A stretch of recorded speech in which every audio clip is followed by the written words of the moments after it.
नमस्कार दोस्तों, स्वागत है आप सभी का आपके अपने इस YouTube चैनल पे। फ्रेंड्स, इस वीडियो में बात करने वाले हैं जो अपनी भर्ती है सीआरपीएफ कांस्टेबल ट्रेड्समैन की, जिसका अब आपका जुलाई में 1 जुलाई से 13 जुलाई तक जो आपका एग्ज़ाम है वो होने वाला है। तो जैसे ही आपका अब एग्ज़ाम नज़दीक आ रहा है, आपके सामने आपका जो फॉर्म है उसका रिजेक्ट होने का डर है वो आपके सामने आ रहा है, जिसमें मेन कारण आपको लग रहा है वो क्या है कि फोटो साइन में ही आपको प्रॉब्लम है वो लग रही। तो यहाँ पे मैं ऑफिशियली जो इसका नोटिफिकेशन है उसके अकॉर्डिंग ही आपको यहाँ पे बताने वाला हूँ कि आपका कब यहाँ पे फॉर्म रिजेक्ट होगा और कब फॉर्म रिजेक्ट नहीं होगा। तो जो भी साथी इस भर्ती से रिलेटेड है वीडियो को पूरा जरूर देखें। तो चलिए शुरुआत करते हैं, और जो आपके मेन कारण है सबसे पहले वो ही मैं ऑफिशियली आपको दिखा देता हूं, जिसमें मेन कारण आपका फोटो और साइन को ही लेकर होता है। तो ये इसी का ऑफिशियल नोटिफिकेशन का है, खुद देखना चाहो तो ऑफिशियल नोटिफिकेशन अपने टेलीग्राम चैनल पे भी है। दूसरी बात, आपका जो पैराग्राफ है उसमें आपको ये मिल जाएगा 20.3 में 33वें नंबर का ये है। तो यहाँ पे स्टेप 1 करते हैं, आप ऑनलाइन रजिस्ट्रेशन करते हैं। उसके बाद जब स्टेप 2 में आते हैं और बात आती है फोटो और साइन की, तो यहाँ पे देखिए आपके सामने साफ साफ क्या लिखा हुआ है। पहली condition, colour photo of size, ये साइज बताया है 35 mm से 45 mm, not older than 3 months, black and white photo will not be accepted. पहली लाइन साफ साफ की गई है कि जो फोटो है वो कलर्ड होनी चाहिए, यानी ब्लैक एंड व्हाइट फोटो नहीं चलने वाले। दूसरी यहाँ पे एक और बात ऐड हुई है कि नॉट ओल्डर देन 3 मंथ्स, 3 महीने से पुरानी नहीं होनी चाहिए। अब एक डाउट आपके मन में ये होता है कि आपने जो फोटो है वो लगा दी बहुत पहले की, यानी 3 महीने से पहले की, तो आपका फॉर्म रिजेक्ट होगा या एक्सेप्ट? तो आपका फॉर्म बिल्कुल एक्सेप्ट होगा।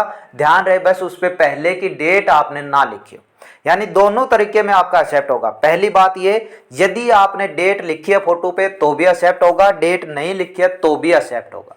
लेकिन ध्यान रहे, यदि आपने फोटो पे डेट लिखी है तो जब आपका ऑनलाइन फॉर्म भरा जा रहा था उससे 3 महीने पुरानी आपकी फोटो की डेट नहीं होनी चाहिए, बस ये ध्यान रखना। अन्यथा आपने डेट लिखी है या ना लिखी, दोनों में आपका एक्सेप्ट हो जाएगा। ठीक है। दूसरी condition, light background, light grey white is suggested, no pattern, यानी जो पीछे बैकग्राउंड होता है फोटो का वो लाइट, ज्यादा कलर वाला नहीं होना चाहिए। और ये इन्होंने सजेस्ट किया है कि लाइट ग्रे भी रख सकते हो, व्हाइट भी रख सकते हो। जरूरी नहीं कि आप व्हाइट ही रखो तो ही एक्सेप्ट होगा, आपका और भी कलर है तो भी एक्सेप्ट होगा, लेकिन ज्यादा गहरा नहीं होना चाहिए बस। ठीक है। अगली लाइन तो बस ये तो सिंपल है कि ज्यादा से ज्यादा आपका फेस दिखना चाहिए फोटो में। और दूसरा ये यहाँ पे बताया है कि जैसा आपका बैकग्राउंड का कलर है वैसा आपकी जो भी आपने शर्ट टी शर्ट पहन रखी है उसका कलर ना होना चाहिए। ठीक है। और दूसरी चीज इन्होंने बताई है, यदि आप ऑप्टिकल ग्लासेस लगाते हैं तो आपकी आंखें हैं वो बिल्कुल साफ दिखनी चाहिए, यानी आप चश्मा लगा के भी खिंचवा रहे हो, ध्यान रहे फैंसी चश्मा आते हैं वहाँ पे रिजेक्ट हो सकता है आपका। ये बात जो आप लगाते हो स्पेक्स उनकी बात हो रही है, तो उसमें भी आपकी आंखें साफ दिखनी चाहिए, आपका सेट हो जाएगा। ठीक है। और अगले साइज, यहाँ पे साइज बता दी है कि इस फॉर्मेट में आपको लगाना है। तो ये तो थे फोटो को लेकर।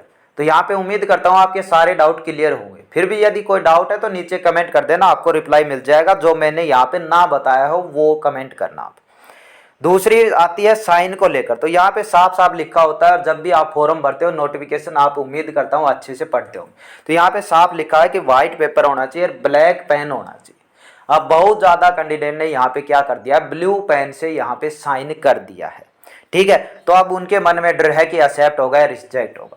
तो एकदम ऑफिशियली तो मैं आपको नहीं कह पाऊंगा, लेकिन जो पिछला पेपर था सीआरपीएफ एचसीएम का, उसमें क्या था कि ब्लू पेन से क्या था, उनका एक्सेप्ट हो गया था। तो आपके यदि ब्लू पेन से कर रखा है तो आपके 2 से 3% ही चांस है रिजेक्ट हो, अन्यथा आपका यहाँ पे एक्सेप्ट हो जाएगा। ठीक है। तो इतनी ज्यादा दिक्कत नहीं आती है फॉर्म में, सभी आप अच्छे से अपनी तैयारी करें। देखिए जिसकी ज्यादा ही गलती होगी उसका ही आपका यहाँ पे रिजेक्ट होगा, अन्यथा सभी का एडमिट कार्ड जो तारीख बता रखी है 20 जून को आपका एडमिट कार्ड आने वाला है। तो अपनी तैयारी है बिल्कुल अच्छे से आप यहाँ पे रखिएगा।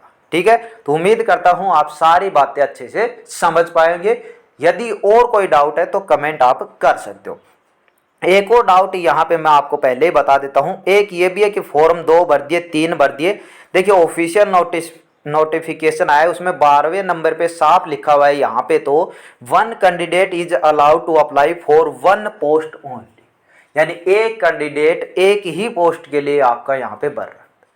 लेकिन बहुत ज़्यादा कैंडिडेट ऐसे हैं जिन्होंने जीमेल आईडी फ़ोन नंबर दूसरे से लगाकर दूसरा फॉर्म भी भर दिया है, तो उनका मैं आपका यहाँ पे कुछ भी नहीं कह सकता। 50-50 है, एक्सेप्ट होता है या रिजेक्ट होता है, लेकिन जो ऑफिशियल लिखा हुआ है वो आपके सामने है। तो चलिए, जो भी जिसने भी फॉर्म भरा है अच्छे से अपनी तैयारी कीजिएगा। सभी का फॉर्म आपका ज़्यादातर यहाँ पे एक्सेप्ट होने वाला है और सभी के लिए हमारी तरफ से बेस्ट ऑफ लक है। तो चलिए, इस वीडियो में इतना ही, मिलते हैं नेक्स्ट अपडेट के साथ। धन्यवाद।